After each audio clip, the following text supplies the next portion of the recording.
وګوره دا ځل ماته حتمي زوی پکار دی. د 4 لور لپاره نور ځای نشته.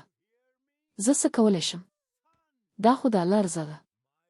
موږ باید ډاکټر ته ولاړ شو او الټراساونډ وکړو. لکه څنګه چې تاسو ته ښه ښکاري. ژوره ساه واخلئ. د الټراساونډ له مخې دا ځل هم لور ده. ته خو اصل نه بدقسمته یې. ناڅاپه د زور ساه اخیستلو غږ. ماته به هیڅکله زوی نصیب نشي. زه تا ته طلاق درکوم. اوس تر هغې چې ماشوم پیدا شوی نوی طلاق نشي کېدی. امې زه نور په دې کور کې نشم اوسېدلی.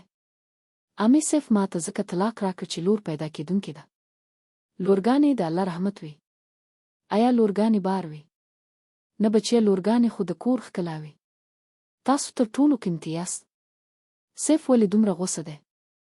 فکر یې کاوه چې زوی به وي او په بوډاتوب کې به یې مرسته وکړي. هر ځل یوازې لور پسې لور پیدا کېږي. ارې دا خو د خوشحالۍ خبره ده چې لور ده. وګوره زما خو دا هیله وه چې الله ماته لور راکړي. السلام علیکم سنه. ستا د حال په اورېدو ډېر خفه شوم. که ته د جامو ګنډل زده کوې زه درته کار پیدا کولی شم.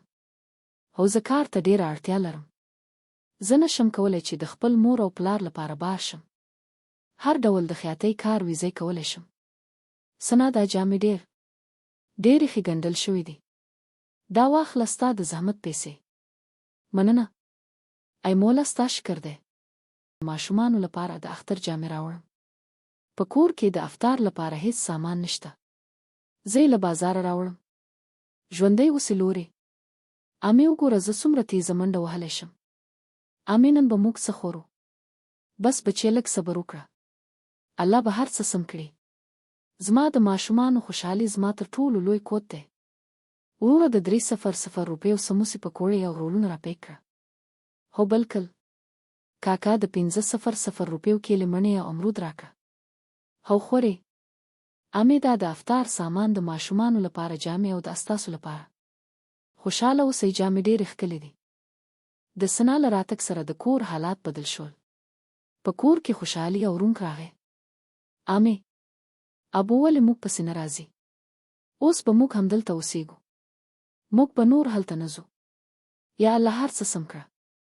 زما لونو زه تاسو ډېر یادوم. ما وبخئ یا الله. زه خپله کورنۍ بیرته غواړم. زویه تا خو تر اوسه یوازې یو طلاق ورکړی دی. ولاړ شه خپله مېرمن او ماشومان بیرته راوله. الله ډېر مهربان دی.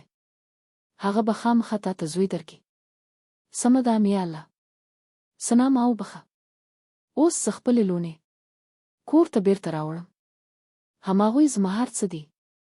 سنا او زما لونې اوس زما کورنۍ ده. زه د هغوی پرته ژوند نشم کولی. سنا ما وبخه. زه تا او ماشومانو پسې راغلی یم. راځه کور ته لاړ شو. ښه خبره ده چې تا ته د خپلې تېروتنې احساس وشو. خو بیا باید هیڅکله داسې ونه شي. زما لونې ګوره ته. الله حافظ امې ابا. الله حافظ بچیه. زویه ډېر خوشحاله شوم چې ته بیرته کور ته راغلې. ستا پرته کور خالی او ویران. امې موږ هم تاسو ډېر یادولی. کور بیا بیرته آباد شو. صرف ماژر روغتون ته یوسه داسې ښکاري چې زما وخت را رسېدلی دی. حسنه اندېښنه مه کوه، راځه ژر لاړ شو.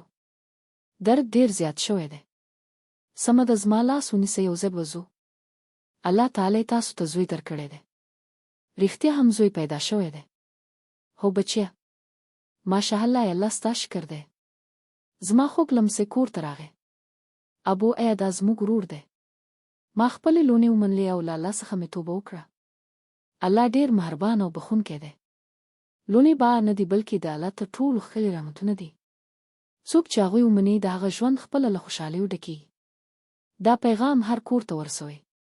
که تاسو هم د لونو عزت کوئ نو دا ویډیو حتما لایک کړئ او هر کور ته یې ورسوئ.